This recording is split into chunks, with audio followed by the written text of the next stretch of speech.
Hello बच्चों। आज हम ले रहे हैं राष्ट्रीय आय को मापने की विधियां। पिछले लेक्चर में हमने लिया था राष्ट्रीय आय की परिभाषाएं कि विभिन्न अर्थशास्त्रियों ने क्या क्या परिभाषाएं दी हैं, क्या उनकी विशेषताएं हैं और क्या उनमें कमियां हैं।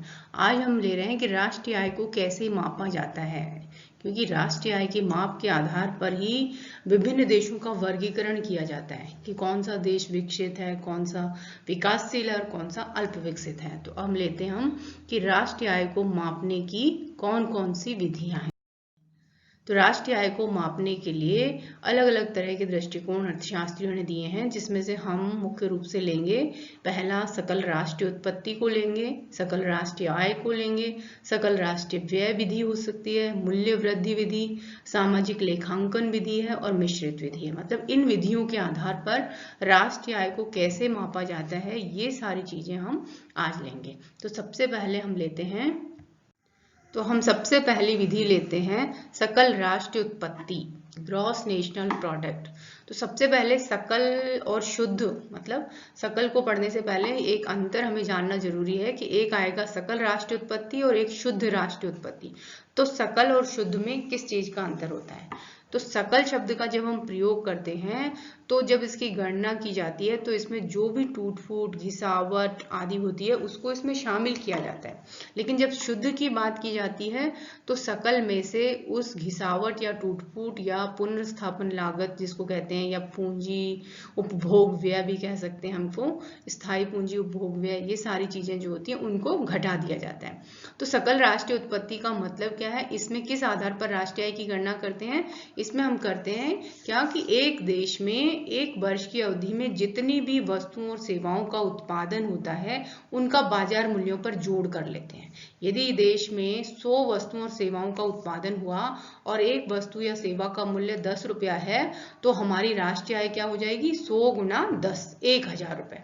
तो इस तरह से सकल राष्ट्रीय उत्पत्ति में हम क्या करते हैं, एक निश्चित अवधि या एक वर्ष में एक देश में जितनी भी वस्तुओं और सेवाओं का उत्पादन होता है उनका बाजार मूल्य जो होता है उसको हम जोड़ लेते हैं। तो उसके जोड़ से जो आता है वो कहलाती है सकल राष्ट्रीय उत्पत्ति। तो प्रोफेसर एक्ले ने जो इसकी परिभाषा दी है वो है कि बाजार कीमतों पर मूल्यांकित वस्तुओं और सेवाओं के कुल वर्तमान उत्पादन को अर्थव्यवस्था की सकल राष्ट्रीय उत्पत्ति कहा जाता है। मतलब हर दिन, हर वर्ष देश में क्या होता है, हर देश में बहुत सारी अनेक प्रकार की वस्तुओं और सेवाओं का उत्पादन होता है। कई प्रकार की वस्तुएं हो सकती हैं, जैसे हमने लिया गेहूं है, वस्त्र है, बर्तन है ना, कारें हैं, मोबाइल फोन्स हैं, लैपटॉप्स हैं, कंप्यूटर्स हैं, टीवी हैं, फ्रिज है, इस तरह की वस्तुओं का उत्पादन हम कर सकते हैं। इसके साथ ही अनेक प्रकार की सेवाएं, जैसे मुख्य रूप से क्या है, शिक्षा, स्वास्थ्य, चिकित्सा, बैंक, बीमा, परिवहन, इन सारी सेवाओं का उत्पादन होता है।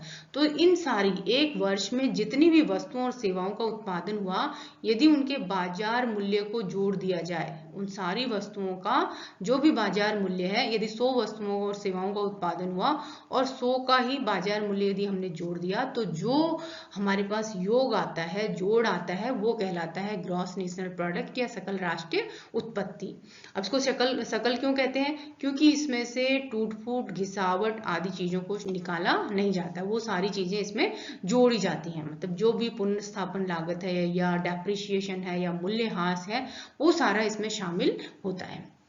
तो ये तो हुआ सकल राष्ट्रीय उत्पत्ति। तो साधारण भाषा में कहें तो क्या कह सकते हैं कि एक वर्ष की अवधि में जितनी भी वस्तुओं और सेवाओं का उत्पादन होता है एक देश में, उनका बाजार मूल्यों पर यदि हम जोड़ कर लें तो वो कहलाएगा सकल राष्ट्रीय उत्पत्ति। अब हम लेते हैं सकल राष्ट्रीय आय। सकल राष्ट्रीय उत्पत्ति में हमने क्या किया, वस्तुओं और सेवाओं का उत्पादन जो था उसको शामिल किया, उसके बाजार मूल्य को इसमें शामिल किया। लेकिन जब सकल राष्ट्रीय आय की बात आती है तो इसमें क्या करेंगे, संपूर्ण साधनों की, उत्पादन के जितने भी साधन हैं उनकी आय को शामिल करेंगे। तो उत्पादन के साधन मुख्य रूप से हम 4 लेकर चलते हैं, भूमि, श्रम, पूंजी और साहस।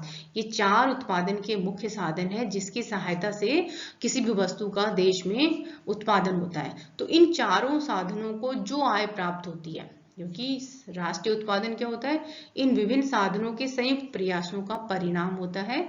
और उस राष्ट्रीय आय में से इन साधनों को क्या किया जाता है, उनके योगदान के बदले आय दी जाती है। तो जैसे श्रम है उसको मजदूरी दी जाती है, भूमि है तो लगान दिया जाता है, पूंजी है तो ब्याज दिया जाता है, और साहसी को लाभ दिया जाता है। तो यदि इन चारों उत्पादन के साधनों को एक वर्ष में जितनी आय प्राप्त होती है उसको यदि जोड़ दें तो वो कहलाती है सकल राष्ट्रीय आय। मतलब मजदूरी, एक वर्ष में कितनी मजदूरी का भुगतान हुआ, प्लस कितना लगान दिया गया, प्लस कितना ब्याज दिया गया, प्लस कितना लाभ। तो इन चारों उत्पादन के साधनों को जो आय प्राप्त हुई, यदि उसका कुल योग कर लिया जाए तो वो कुल योग जो है वो सकल राष्ट्रीय आय कहलाएगा। तो जिस तरह से सकल राष्ट्रीय उत्पादन में क्या था, वस्तुओं का प्रवाह होता था कि वस्तुओं का हम बाजार मूल्य जोड़ते थे, तो सकल राष्ट्रीय आय क्या है, आय प्रवाह को बताता है, क्योंकि इसमें क्या करते हैं हम उत्पादन के साधनों को जो आय प्राप्त होती है उसको हम जोड़ते हैं। यह उत्पादन के साधनों की आय जैसे लगान, ब्याज, मजदूरी व मुनाफा या लाभ का जोड़ होता है। इसलिए सकल राष्ट्रीय आय उन समस्त आमदनियों, मजदूरी, लगान, ब्याज, लाभ आदि का योग है जो सकल राष्ट्रीय उत्पत्ति के उत्पादन के दौरान अर्जित की गई है। तो दोनों में अंतर समझ आया। सकल राष्ट्रीय उत्पत्ति की जब हम बात करते हैं तो उसमें एक वर्ष की अवधि में जितनी भी वस्तुओं और सेवाओं का उत्पादन होता है उनके बाजार मूल्य को जोड़ देते हैं, और जब सकल राष्ट्रीय आय की बात के आधार पर राष्ट्रीय आय की गणना करते हैं तो इसमें क्या करते हैं, जितने भी उत्पादन के साधन हैं उनको जो आय प्राप्त होती है उसका हम जोड़ कर लेते हैं। अब तीसरा आता है सकल राष्ट्रीय व्यय। अब जैसे नाम से ही है कि इसमें सारे खर्चों को जोड़ देंगे। सकल राष्ट्रीय व्यय में हम वस्तुओं तथा सेवाओं पर किए गए अंतिम व्यय के प्रभाव को देखते हैं। मतलब सकल राष्ट्रीय व्यय में हम क्या करते हैं, किस चीज को जोड़ते हैं कि एक देश में एक वर्ष की अवधि में जितनी भी वस्तुओं और सेवाओं पर खर्चा किया गया है वो उसमें जोड़ लिया जाता है। अब वस्तुएं दो प्रकार की ली हैं इन्होंने, एक उपभोग वस्तु होती है और एक विनियोग या निवेश वस्तु होती है। उपभोग वस्तु का मतलब क्या है, जो कि अंतिम रूप से उपभोग कर ली जाती है। इसका उपयोग व्यक्ति भी करते हैं और सरकार भी करते हैं। तो व्यक्तियों के द्वारा जिन वस्तुओं का उपभोग किया, वस्तुओं पर जितना खर्चा किया उसको भी जोड़ देंगे, और सरकार ने भी वस्तुओं के खरीदने पर जो खर्चा किया उसे जोड़ देंगे। तो इन दोनों को यदि जोड़ देंगे तो वो उपभोग वस्तुओं पर व्यय आ जाएगा। इसी तरह विनियोग वस्तुएं होती हैं। विनियोग की वस्तुएं उसी वर्ष काम नहीं आती बल्कि भविष्य में उत्पादन बढ़ाने में योग देती हैं। इसको निवेश, जैसे निवेश का मतलब ये क्या है कि हम जब उसको और अधिक धन का वह भाग जिसको और अधिक धन कमाने के काम में लिया जाता है तो उसको निवेश करते हैं। निवेश के माध्यम से हम और ज्यादा धन कमाने का प्रयास करते हैं। तो ये जो वस्तुएं होती हैं इसमें जैसे मुख्य रूप से हम मशीनों को लेते हैं कि मशीनें क्या होती हैं, और ज्यादा उत्पादन को बढ़ाने के काम में आती हैं। तो इन वस्तुओं जो कोई मशीन हमने ली तो उसका उत्पादन उपभोग जो है एक वर्ष में, मतलब जो मशीन है किसी भी चीज के, मान लो कपड़ा बनाने की मशीन ली है तो एक वर्ष में वो खत्म नहीं होगी, वो तो कई वर्षों तक चलेगी। तो विनियोग वस्तुएं जो होती हैं वो क्या होती हैं, कई सालों तक चलती हैं। तो ये सरकार भी खरीदती है और निजी उद्योगपति भी खरीदते हैं। तो इन दोनों को जोड़ देंगे तो उपभोग में हम क्या करेंगे, एक तो उपभोग वस्तुओं पर सरकार ने कितना खर्चा किया, व्यक्तियों ने कितना खर्चा किया उसको जोड़ेंगे। फिर दूसरा जो विनियोग वस्तुएं हैं वो सरकार ने कितनी खरीदी हैं और निजी उद्योगपतियों ने कितनी खरीदी है उसको जोड़ेंगे। तो ये तो हमारा आ गया कुल खर्चा कि उपभोग वस्तुओं पर कितना खर्चा होता है, विनियोग वस्तुओं पर कितना खर्चा। अब इसमें हम क्या करेंगे, निर्यात और आयात का जो अंतर है, पहले हम समझे कि निर्यात क्या होता है और आयात क्या होता है। निर्यात का मतलब होता है कि भारत यदि कुछ वस्तुओं का, जैसे चाय का निर्यात कर रहा है अमेरिका को, वहां से भेज रहा है, तो इसके बदले में भारत को आय प्राप्त होगी। तो ये तो हुआ निर्यात। निर्यात का मतलब है जिन वस्तुओं का हम निर्यात करते हैं उनसे हमें आय प्राप्त होती है। आयात का मतलब है यदि सरकार ये कहें कि खाद्य तेल का आयात कर रही है, दालों का आयात कर रही है, तो उसके बदले सरकार को भुगतान करना पड़ता है। तो इन दोनों का अंतर कि निर्यातों से हमको आय हो गई, आयातों का खर्चा हो गया, इन दोनों का जो अंतर है वो कहलाता है विशुद्ध विदेशी आय। विदेशों से प्राप्त शुद्ध आय भी कह सकते हैं। तो इसको हम इस खर्चे में जोड़ देंगे। तो इस तरह से इन तीनों को जोड़ से जो आएगा वो सकल राष्ट्रीय व्यय के आधार पर राष्ट्रीय आय होगी। तो सकल राष्ट्रीय व्यय में क्या किया हमने, तीन चीजें शामिल की। एक तो उपभोग वस्तुओं पर सरकार ने कितना खर्चा किया, व्यक्तियों ने कितना खर्चा किया, उसको जोड़ा।